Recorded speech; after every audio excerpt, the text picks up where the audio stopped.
What is going on, everyone? This is Das from Dusk Realities, and this is another special video. Like always, every single video we do is special. It has been a long time coming. Here we are today at Stars and Stripe, an amazing organization that literally saves the lives of service animals, dogs, veterans, you name it. I don't want to get too much into it, but this was a very personal and emotional video for us. This is an incredible organization that started out of the kindness and love of a single human being, and now that it's growing and the need is incredible. There are no words to describe how amazing this was. So we just want to say thank you to the entire community, our friends all around the world, our toy hunters, all the donations, sellers, whatnot, eBay, everyone who had a part into making this a reality. We want to say thank you, and please enjoy the show. And now I believe a word from our sponsor, and then let's get on with the show. Take care. Much love. Bye. Enjoy the show. And now, a word from our sponsor. In the busy world of restaurants, where every detail counts and efficiency is king, there's one hero standing tall. Brava POS. Not just your average point of sale solution. Brava POS is the powerhouse behind your restaurant's success. With our state-of-the-art system, we offer more than just transactions. Imagine a world where your digital menu updates seamlessly, your website attracts more diners, and marketing support is just a click away. That is the Brava POS promise. From engaging social media campaigns to comprehensive support, Brava POS is the action figure superheroes your restaurant deserves and needs. Now taking Florida and California by storm, and soon a state near you. Now elevate your restaurant experience with Brava POS, where every service is super and every client is a hero.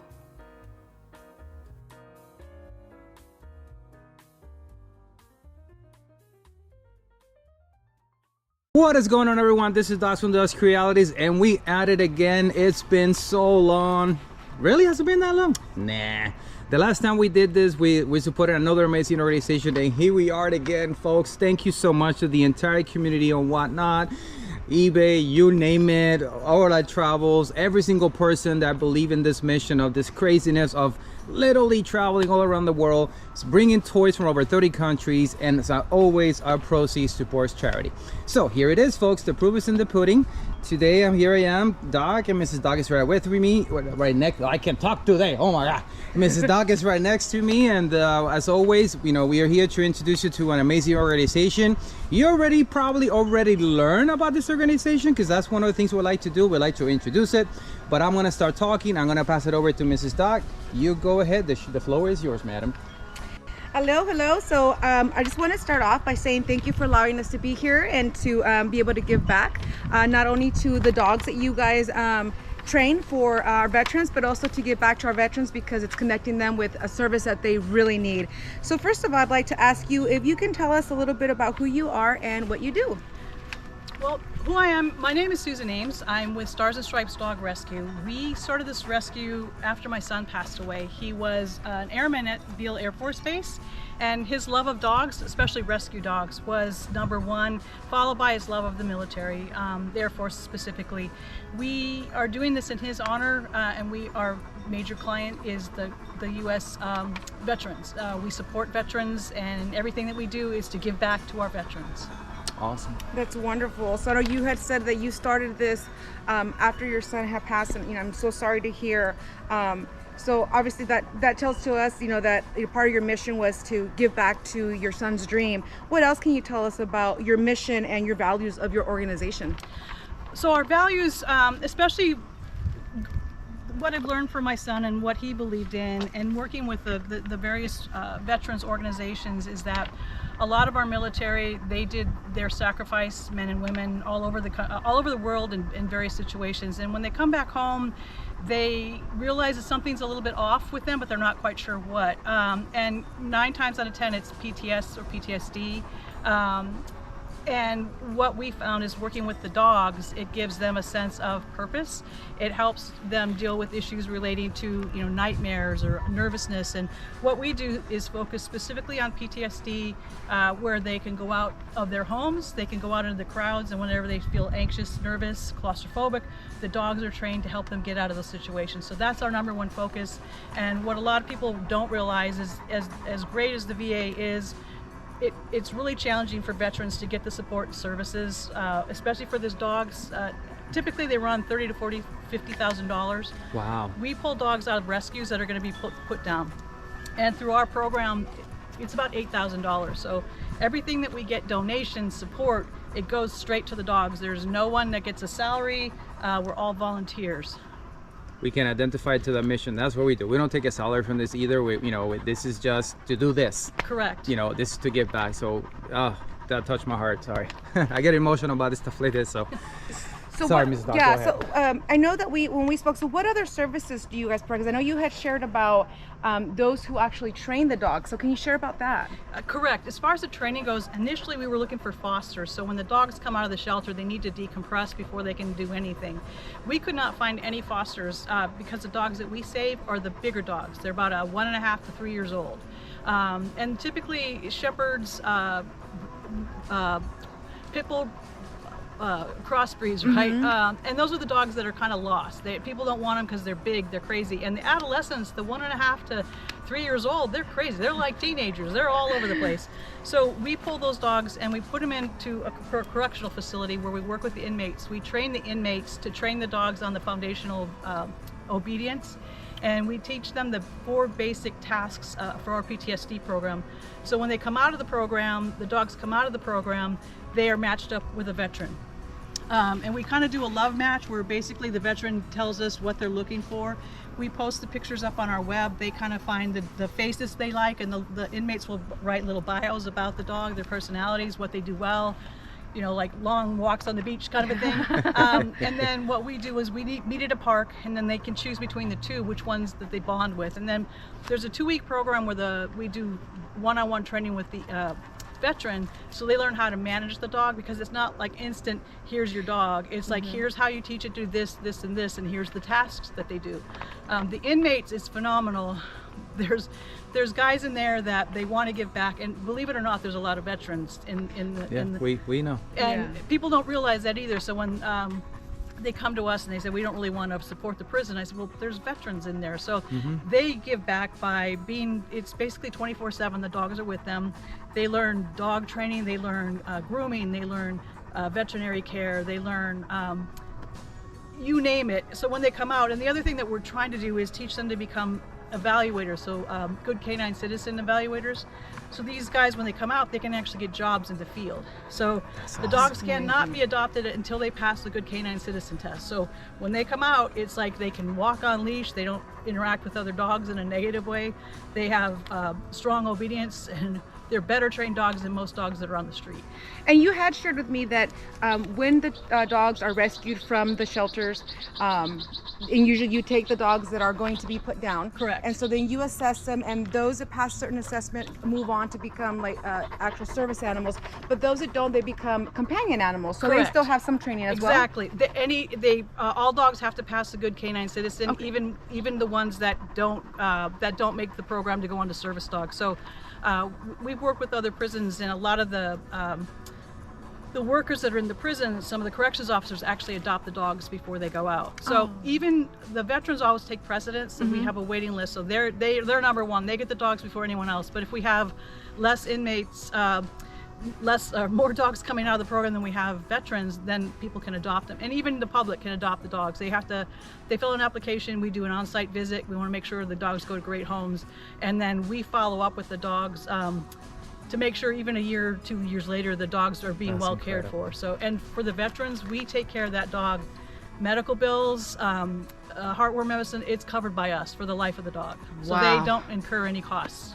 That is amazing. So in essence, you are saving 3 lives. You're saving the life of a dog, you're saving the life of a veteran, and you're saving the life of the prisoner who is given a purpose while they're in prison. Correct. And many of the guys coming out of the prison will actually not only is it if they want to get into the dog industry, but they also, you know, they learn empathy, they learn patience, they learn perseverance. There's all these skills that they didn't know before because of whatever their situation was.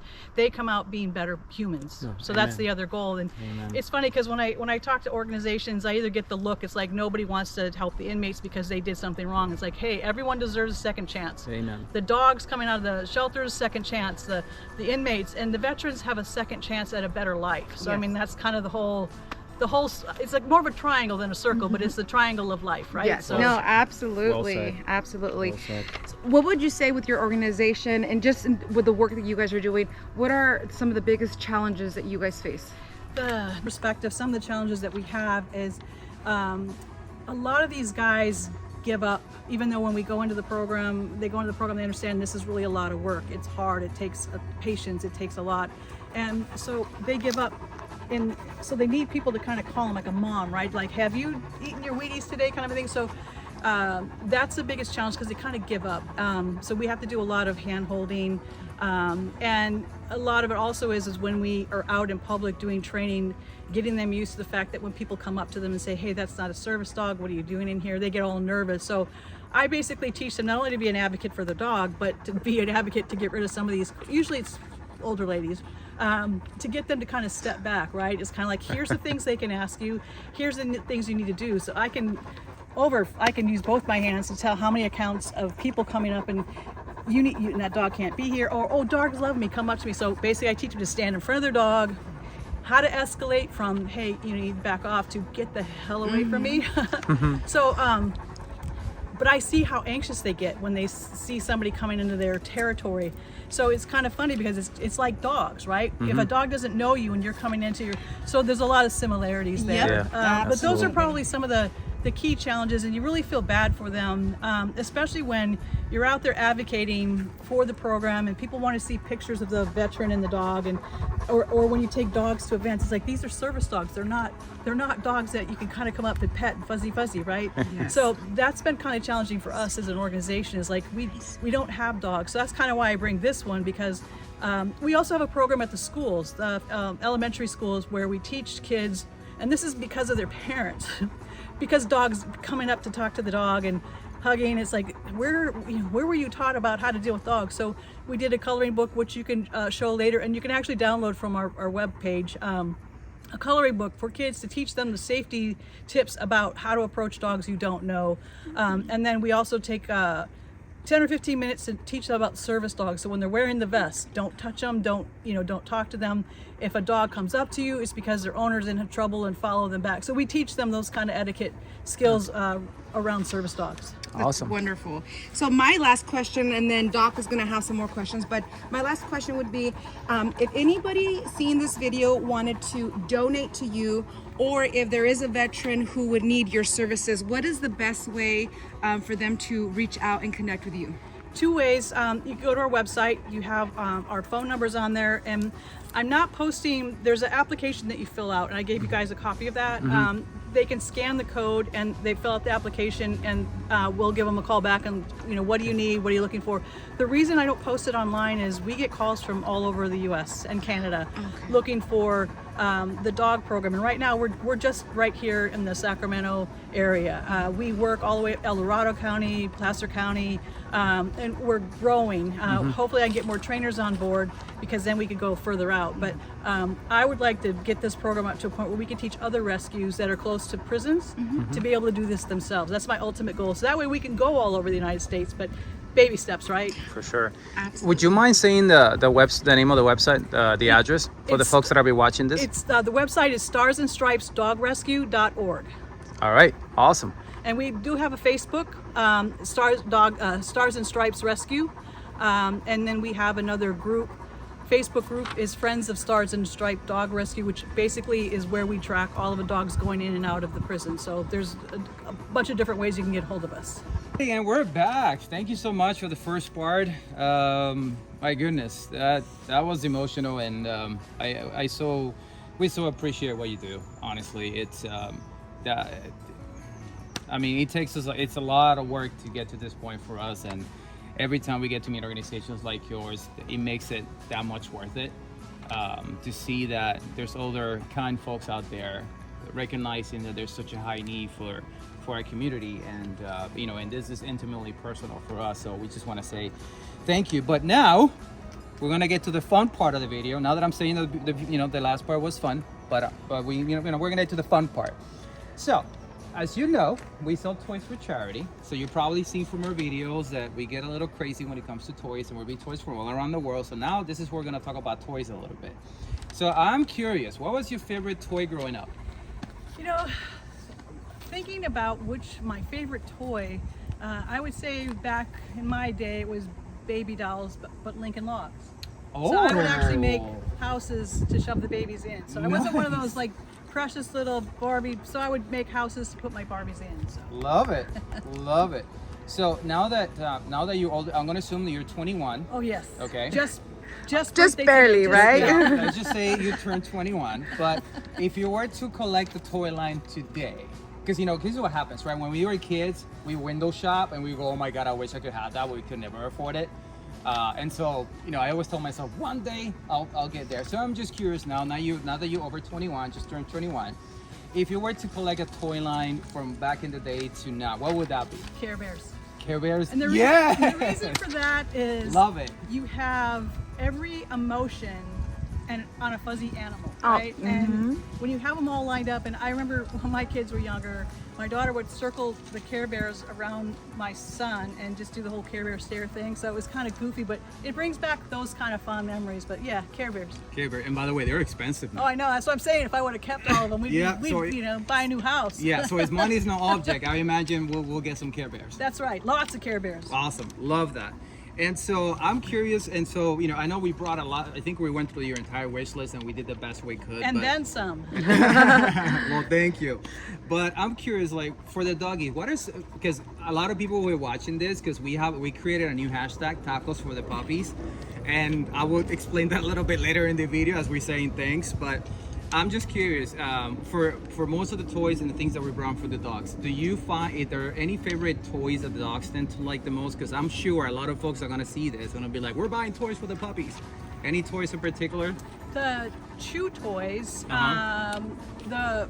the bones that they can kind of gnaw on, because in the prisons they can't do refrigerator freezers, so I have to get something that kind of like not everybody can have, right? And even some of the homeless, they don't have refrigerators, so it's more the hard chew toys, and also soft toys, like the little fuzzy Care Bears, right? Yeah. That the dog can actually carry around with them, like the small chew toys. And I know, the fuzzy Care Bear type toys. Okay. A lot of people don't like that because of the fuzz, but we found many of the dogs, especially dogs from the shelters, will carry it like their baby. They don't rip them up. So maybe they will once they've been out. I don't know, but that's something to think about. Awesome. Wonderful. Yeah. Well, thank you so much. And this is the last question, which is the hardest one, I will say. Do you have any questions for us? No, all I can say is we talk about getting all kind of excited, but yet fuzzy feelings. I mean, you guys to do this is just truly amazing. We don't often find that out. We find people like they talk the talk, but don't walk the walk. You guys are the epitome of that, and it was. It's been a pleasure working with you, just seeing all the amazing stuff you got for us, and for all your donors. I mean, we can't thank you enough. It's like I said, everything that we do and get from donations, it goes straight to the dog. So none of the money comes to us. We're it's almost like being a full-time employee where you don't know you're making any money, right? It's actually it's harder, but it's more. You feel like you're giving back, and when you see the faces of the dogs being rescued, the inmates and the veterans, I mean, it makes me sleep really, really good at night. So thank you very, very much. It does, and I think people hearing this, it's not just another story out there, because there's not enough programs like this. And I know that's why I get calls from all over the United States, as we don't have something like this. But same thing with what you guys do. It's like, how do we do this? And I get a lot of critiques out there, and what I often like to say is, like, we can't save everyone. Yeah. And if you don't like the way that we're doing something, feel free to get up off your seat and do something for yourself, but stop critiquing what we're doing. Right. Help us make this better for everyone. Absolutely. So. And it's I can We connect that so much because this is difficult. This is very hard for us. You know, we both, you know, work full time. We have our own businesses, our own ideas, and this came out of because we're collectors too, but also we clearly realize the massive need that there is, and we're trying to connect the dots. Like, how can we find something that we truly love and the work of charity and giving back? Right. And so this Dusk Reality was born out of that, so when the things get really, really hard and really, really tough, that we can remind ourselves that, you know, we are doing this to give back. This is something greater than ourselves. And you could look at it and know that you had a hand in making that happen. Yes. So that, Absolutely. yeah. Because when you said that, you know, when people critique you, we 100% understand, because, you know, we have a lot of people that support us, and then we have, like people say, you know, the internet trolls and Right. stuff. And at the end of the day, I know that I have a hard time with that, but, you know, Doc always reminds me why we're doing this. And when we do the donations, it reminds me this is why we're doing it. And this is bigger than having to worry about somebody saying something negative. The outcome is so much worth it. Much. Thank And you. then hashtag tacos for the puppies, and we really appreciate your time. And so, yeah, folks, to the community and whatnot, you heard it from the boss herself.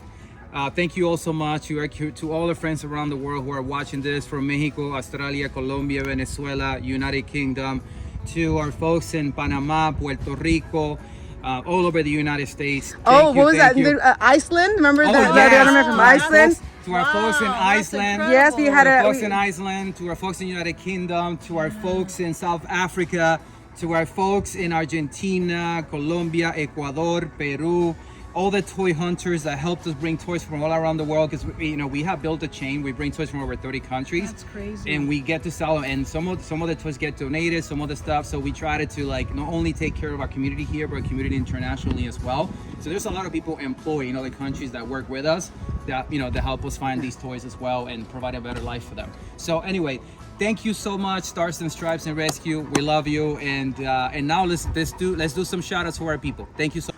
What's going on, everyone? This is Dawson Dusk Realities, and this is the end of the video. If you made it to the end, hashtag tacos for the puppies. This is something that came out of the Whatnot community, who would really appreciate it. And so, folks, here it is. Here's the evidence of what we do. And now this is a time that we get to recognize all the awesome people that made this happen. Months and months of worth of hard work. So thank you. Let's begin. Rob's Cool Collectibles, thank you so much for your donation of that item and for running that giveaway. And by the way, Rob's Cool Collectibles, everything here does glow in the dark, just so you know. 80s pop culture, thank you so much for the $50 donation. That automatically went straight to the organization, so we really appreciate it. Iron Monster, thank you so much for the $5. Dave Termite from Canada, thank you so much for the $10 donation. Mexi Yer, one of our moms, thank you so much for the $10 donation. 2-Bit Cents, $5. Shame on Tai, Jessamine Spell, $1 each. Jose San, $5. And yes, Al Pastor Tacos for the Puppies. Heck yes, let's go. Ass on Fire, $5 donation. Mr. Voorhees, $5 donation. BSmith075, dude, you are insane. $100 for puppies and tacos. Let's go. JJ Jordan's $5 donation. Timmy Donahue, another amazing, oh my god, amazing mod, $10. Phantom of the Collectors, thank you so much, $10 donation. BJ1014, $1. Small Figure Collector, $1. Straight Edge, $20. Freedom666, $10. Aguayana, 23, ya tu sabes, thank you so much, $5 donation. OG1975 OG, $1. And Civil Snakes, 2714, $5. We cannot do this without you, folks. Thank you. You got to see firsthand today another amazing organization. Take a look at their website.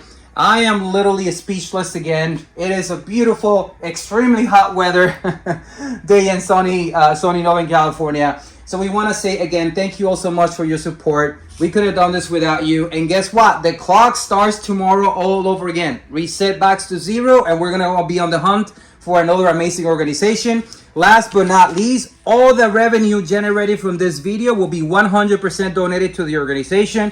So we need your likes, we need your comments, we need your shares. Please watch it, share it with everyone, because that revenue will be coming to them. And with that said, love you all. Mrs. Doc, any last words? All I can say is thank you to everybody who has supported us and believes in our mission. And God bless everybody. Thank you. All right, till next. Bye.